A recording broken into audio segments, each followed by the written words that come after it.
Imagine waking up to the news of an invasion. This is the reality that Ukraine faced earlier this year with the incursion of Russian forces.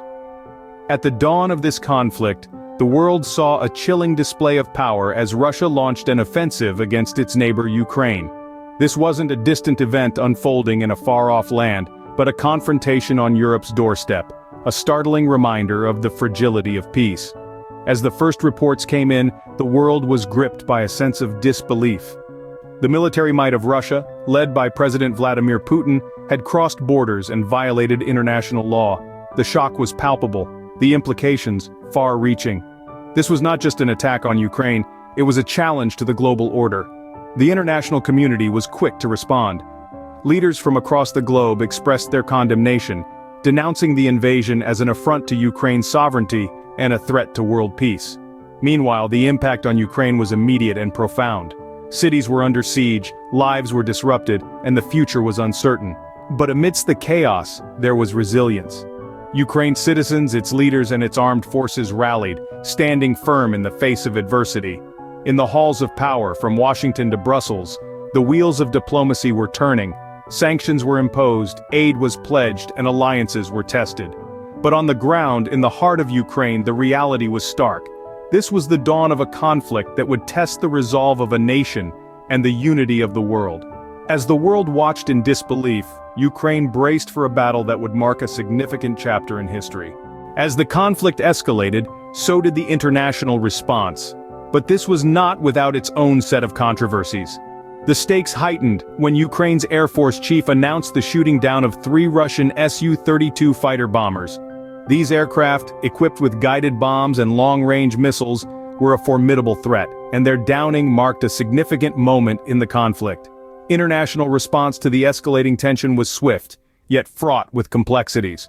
Notably, Germany pledged to give Ukraine 18 F-16 fighter jets. This was an unprecedented move, a powerful signal of support to Ukraine, and a direct challenge to Russia's aggressive stance. However, as the world rallied to support Ukraine, the issue of sanctions against Russia became a hotbed of controversy. The West remained resolute in maintaining sanctions, but cracks began to appear in the united front. As the economic backdrop darkened with rising food and fuel costs, the commitment to pressuring Russia began to waver. The fear of energy shortages and the subsequent skyrocketing of gasoline prices added further strain. Hungary's Viktor Orban led the dissenters, blocking the European Union's plans for an oil embargo on Russia. The challenge was to balance political and economic concerns, particularly if Russia decided to escalate further.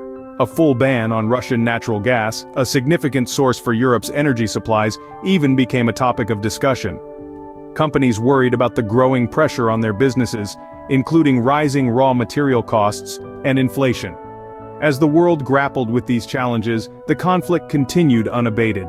The globe stood on a knife edge, with international relations strained and the potential for further escalation a constant threat. The world stood divided between those standing against the aggression and those cautious of the consequences. Amidst the chaos and conflict, one voice rang out with a chilling warning: Russian President Vladimir Putin. As the turmoil between Russia and Ukraine continued to escalate, Putin issued a grave warning to the West. The Kremlin, the heart of Russian government, echoed with threats of severe repercussions if Russian assets held abroad were used to aid the Ukrainian war effort. This was not just an idle threat. The consequences Putin alluded to were stark: tit-for-tat financial seizures, and a potential break in diplomatic relations. The implications of this warning are far-reaching and could potentially disrupt the global financial system. This warning came as Ukraine's Air Force chief announced a significant victory. They had shot down 3 Russian Su-32 fighter bombers, armed with guided bombs and long-range missiles. This was a notable blow to the Russian military, yet it only seemed to further stoke the fires of conflict. Meanwhile, Germany made a move of its own. They announced their intention to supply Ukraine with 18 F-16 fighter jets, bolstering Ukraine's defenses in this contentious war. This is a clear testament to the international community's commitment to supporting Ukraine in its struggle against Russian aggression. Yet, amidst the international support for Ukraine, Putin's warning resonates. The Russian leader has made his stance clear. Any attempts by Western powers to use Russian assets held abroad to fund Ukraine's war effort will be met with retaliation. And so, the world finds itself in a precarious position. The conflict is not confined to the borders of Ukraine and Russia. It has spilled over, affecting international relations and global finance. As the conflict rages on, the world watches with bated breath, pondering the consequences of this historical confrontation. The Russia-Ukraine conflict is a complex and ongoing battle that has sent ripples across the globe.